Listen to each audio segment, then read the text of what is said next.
अब देखिए, अपन सबसे पहले विज्ञान की जो शाखा स्टार्ट करेंगे वो होगी जीव विज्ञान।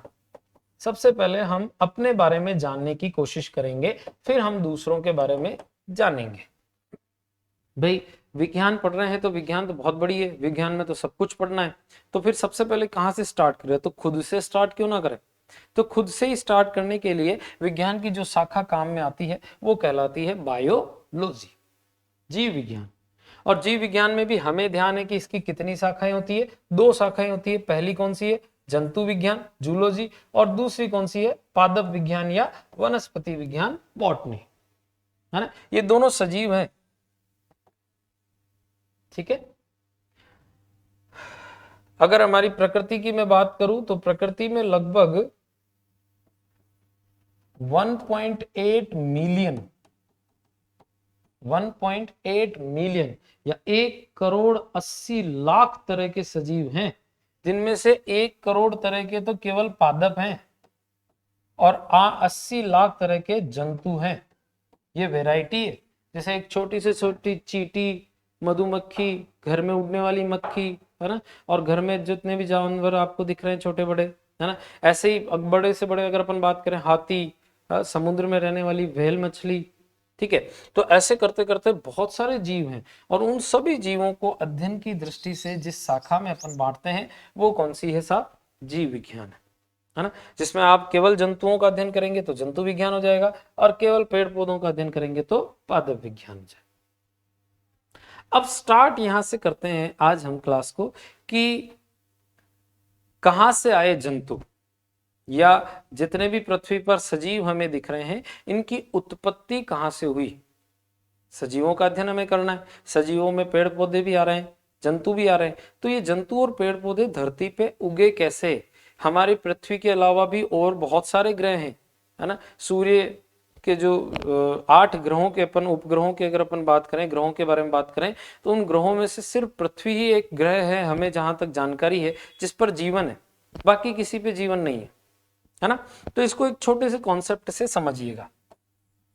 देखिए बच्चों, ऐसा माना जाता है कि आज से लगभग 15 अरब साल पहले, लगभग अप्रॉक्स, यहां मैं लिख देता हूं लगभग, क्योंकि एग्जैक्टली किसी को नहीं पता कि असल में ब्रह्मांड कब हुआ या कोई चीज कब आई। ये पुरानी बातें हैं, इसलिए अभी तक हमें इसकी एग्जैक्ट जानकारी नहीं है। फिर भी लगभग 15 अरब साल पहले हमारे ब्रह्मांड की उत्पत्ति मानी जाती है। जो ब्रह्मांड हम अपने चारों तरफ आसमान में देखते हैं, और अनंत ब्रह्मांड जिसमें हजारों करोड़ों अनंत, जितने गिने भी नहीं जा सकते इतने तारे हैं, चमकते हैं ना रात को, उस ब्रह्मांड की उत्पत्ति मानी गई है लगभग 14 से 15 अरब साल पहले, है ना। इस ब्रह्मांड में, अच्छा, ब्रह्मांड की उत्पत्ति कैसे हुई थी? एक थ्योरी है, यहाँ पे एक थ्योरी काम करती है जिसे बिग बैंग थ्योरी कहते हैं। Big bang theory. Big bang theory क्या कहती है कि ऐसा हुआ होगा जिसमें एक बहुत ऊर्जा का एक बहुत बड़ा पिंड था, वो एक साथ इकट्ठा हुआ, और वो ऊर्जा इतनी ज्यादा बढ़ गई कि उसमें क्या हुआ, एकदम से विस्फोट हुआ, एक बहुत बड़ा ब्लास्ट हुआ, और उस ब्लास्ट के साथ ही जो ऊर्जा के बड़े बड़े पिंड थे वो क्या हुए, अनंत निर्वात में बिखर गए। और वो जैसे बिखरे, उनके साथ ही क्या हुआ, एक ब्रह्मांड का निर्माण हुआ। पहले ब्रह्मांड में कुछ नहीं था, फिर क्या हुआ कि एक ऊर्जा का पिंड था, वहां ऊर्जा की गैसें और ये सब जो है इकट्ठे हो रहे थे, और उनके अंदर ऊर्जा इतनी बढ़ गई कि उसमें क्या हुआ, बैंग। बैंग का मतलब होता है विस्फोट। बिग बैंग मतलब बहुत बड़ा विस्फोट हुआ, और उस विस्फोट के साथ ही ऊर्जा के पिंड जो थे वो क्या हो गए, बिखर गए, और बिखरने के साथ ही किसका निर्माण हुआ, ब्रह्मांड का निर्माण। ये बात मानी थी स्टीफन हॉकिंग ने, जो हाल ही के दिनों में जिनका देहांत हो गया था, स्टीफन हॉकिंग्स, एक वैज्ञानिक का नाम है Stephen Hawking. Big bang theory के सबसे अभी मान सकते हैं कि ये सबसे बड़े समर्थक हैं, कि इन्होंने माना कि हाँ, बिग बैंग थ्योरी हुई है जिससे ब्रह्मांड की उत्पत्ति हुई। अब जब वो ऊर्जा के पिंड आसमान में या निर्वात में तैर रहे थे, तो उन पिंडों में से लगभग 10 अरब साल पहले हमारे सूर्य की उत्पत्ति मानी जाती है। हमारा सूर्य जो हमारा तारा है, जिसके चारों तरफ हमारे जो 8 ही ग्रह हैं, क्योंकि 9वां जो ग्रह है प्लूटो, जिसको नाम पहले हम ये जानते थे कि भाई 9 ग्रह हैं, जिसमें से यम को जो प्लूटो है वो लास्ट में 90वें नंबर पे है, उसे भी हम अपना भाग मानते थे। परंतु वो क्या है कि एक निश्चित कक्षा में चक्कर नहीं लगाता, कभी लगाता है कभी नहीं लगाता, इसलिए उसको जो है काउंट में अभी नहीं गिना जाता। अब 8 ग्रहों को ही मान्यता दी गई है। ठीक है, तो जो 8 ग्रह जिस तारे के चारों तरफ चक्कर लगा रहे हैं वो हमारा सूर्य है ना। और वो सूर्य की उत्पत्ति लगभग मानी जाती है 8 से 10 अरब साल पहले। क्योंकि मैं लगभग लगा रहा हूं इसलिए संख्या को अप्रोक्स ही यहां पे माने आप, है ना। इसके अलावा अगर इस सूर्य से पृथ्वी की उत्पत्ति माने, ध्यान देना जिस ग्रह पे हम रह रहे हैं पृथ्वी, उसकी उत्पत्ति सूर्य से ही मानी गई है। सूर्य क्योंकि उस समय थोड़ा बड़ा ऊर्जा का पिंड था, उसमें फिर विस्फोट हुए जिससे कि अलग अलग ऊर्जा के पिंड अलग हुए और उन्हीं के ठंडे होने से जो है धीरे धीरे पृथ्वी का निर्माण हुआ।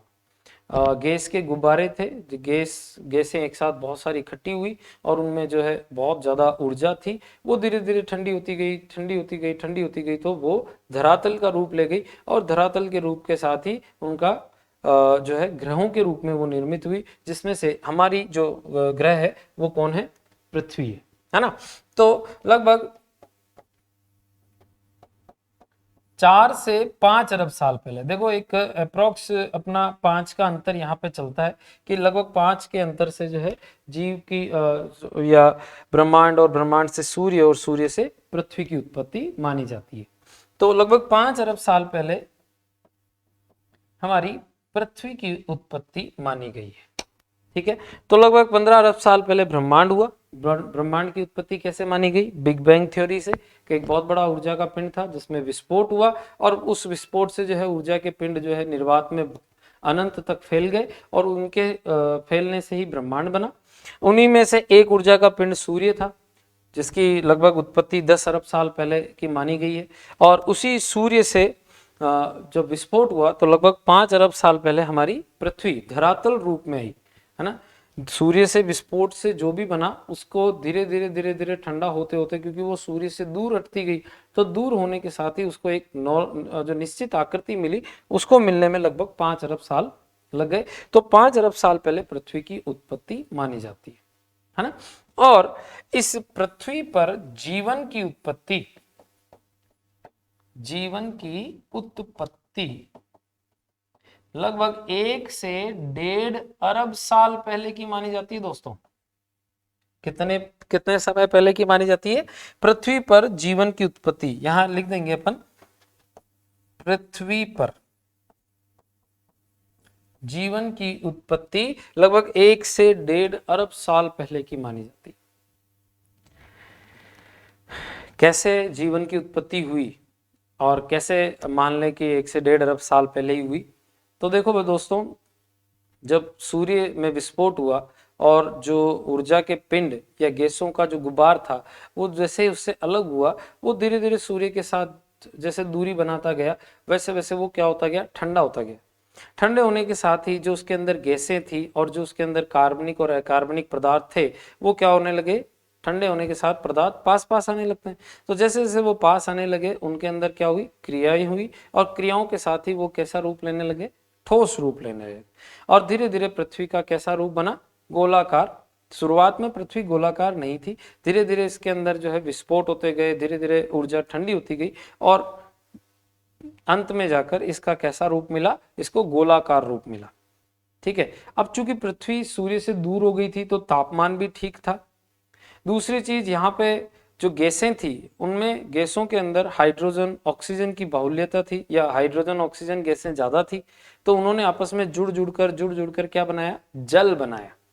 क्योंकि अगर अपन जल की बात करें तो जल का सामान्य सूत्र क्या होता है, हाइड्रोजन ऑक्साइड H2O, और H2O ने आपस में जुड़कर किसका बना दिया, जल का निर्माण किया।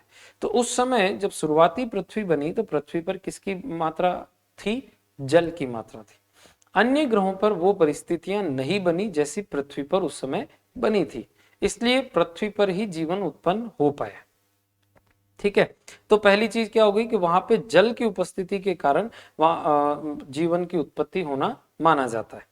दूसरी चीज, पृथ्वी सूर्य से इतनी अच्छी दूरी पर है, जो दूरी हमारी लगभग 15 करोड़ किलोमीटर की है ना, अप्रोक्स माने 15 करोड़ किलोमीटर हम सूर्य से दूर है। तो वो दूरी इतनी अच्छी है या लगभग इतनी सही है कि हमारे यहाँ पर पानी जो है वो अपनी अवस्था में, तरल अवस्था में रह सकता है ना। अगर हम सूर्य के थोड़ा पास होते तो वो जल सारा क्या होता, वाष्पित हो जाता, और गर्मी इतनी होती कि जीवन पनप नहीं सकता। और अगर थोड़े दूर होते तो क्या होता, ठंडा हो जाता, तो जल सारा किसमें बदल जाता, ठोस बर्फ में, तो वहां भी जीवन की उत्पत्ति नहीं होती। इसलिए दूसरी परिस्थिति ये कि हमारी सूर्य से दूरी इतनी सही है कि हमारे यहाँ पे पानी अपनी तरल अवस्था में मौजूद है। पहली चीज पानी है, दूसरा है अपनी तरल अवस्था में, और तीसरी चीज जो है हमारे यहाँ पर गुरुत्वाकर्षण है। पृथ्वी पर क्या है, गुरुत्वाकर्षण। फिर कोई कहे नहीं सर गुरुत्वाकर्षण तो और ग्रहों पे भी है, बिल्कुल है, पर वो इतना न्यून है कि वहां पे वातावरण, वायुमंडल नहीं रुकता। मतलब जो गैसें हैं, जो हमारे लिए जीवनदायिनी गैसें हैं, जैसे ऑक्सीजन लेते हैं तब हम जिंदा रहते हैं, तो वो ऑक्सीजन उन ग्रहों पर, अन्य उपग्रहों पर इसलिए नहीं रुक सकती क्योंकि वहां गुरुत्वाकर्षण इतना न्यून है कि वो गैसें वायुमंडल में, अंतरिक्ष में चली जाती है। पर यहाँ जो पृथ्वी है, पृथ्वी पर गुरुत्वाकर्षण का मान इतना सही है कि वहां गैसें जो है या वायुमंडल जो है वो पृथ्वी पर क्या है, रुका हुआ है। तो उन्हीं की उपस्थिति के कारण पृथ्वी पर किसकी उत्पत्ति हो पाई, जीवन की उत्पत्ति हो पाई, है ना।